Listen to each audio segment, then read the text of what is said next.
each. Mic check 1 2. What it do? Welcome back to the Mic Check podcast. This is T Word, aka the People's Champ. Thank y'all for tapping in.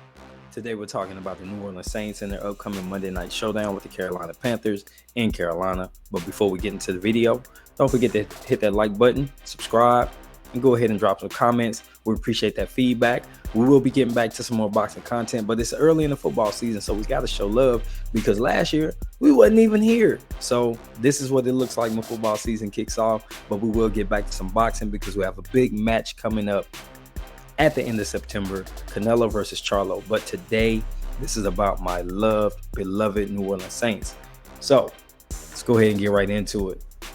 Saints and the Panthers showing down in Carolina. Monday Night Football, 6:15 p.m. Central Standard Time, 7:15 Eastern. So this is going to be one of a doubleheader on ESPN for Monday Night Football. The other game starts exactly an hour later. So you're going to have to make a decision. I'm obviously going to watch the Saints game. I don't care about the other.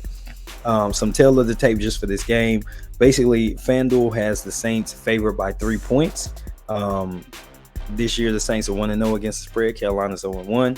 And the Saints currently lead the series as they do against every other divisional foe in the NFC South. They lead this series 29-28. And the last time that these teams played, the Panthers won 10-7 earlier this year in January, and the Saints still hold the lead. So that tells you just how good this team has been over the last decade or two when it had Sean Payton and also Dennis Allen. Saints are coming off a win over the Titans. Panthers are coming off a loss to the Falcons. So both teams are going to look to get a win and convincing win because it's also a division game. So it really matters. The Panthers really can't afford to start 0-2 in the South. That might be won by a team that may not win all that many games, 10, 11 games, So we'll see how that plays out for them. As far as rankings go, the Saints are number 8 overall on offense, 28th rushing, 5th in passing, and they're tied for 22 in scoring. So they're not putting up a bunch of points. I mean, they scored 16 points with just one touchdown, but they did throw the ball pretty well. On defense, 17th overall, middle of the road is good when you have a decent offense. Against the runner, number 20, against the passer, number 15, and the number 7 in scoring. They only allow 5 field goals and about 4 trips to the red zone. For the Panthers, it's going to be on offense, they're number 17, number 5 against the run, number 26 against the pass.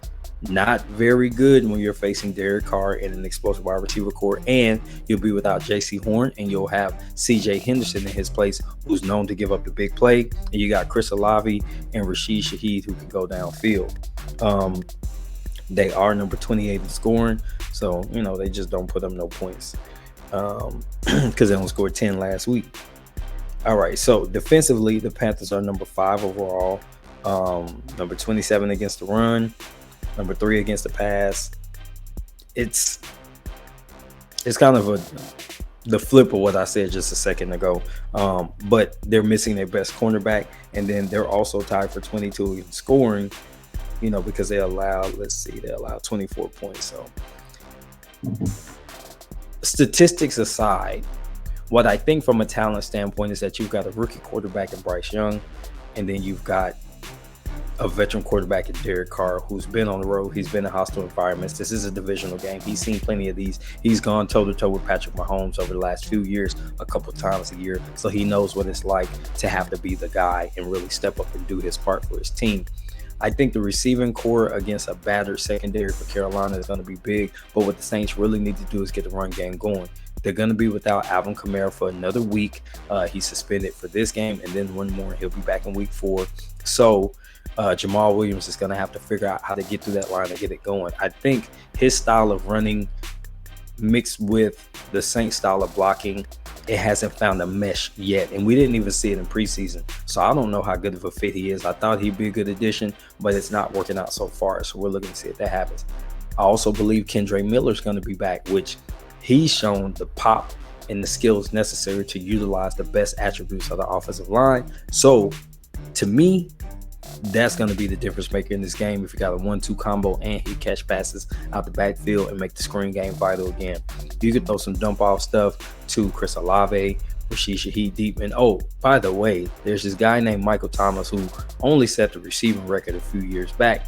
He's going to be out there too. And then you got Jimmy Graham and Juwan Johnson at tight end. So Offensively, it should be there. Defensively, the Saints are going to be what we expect them to be. Let's see, number 17 overall, 20 against the run, 15 against the pass.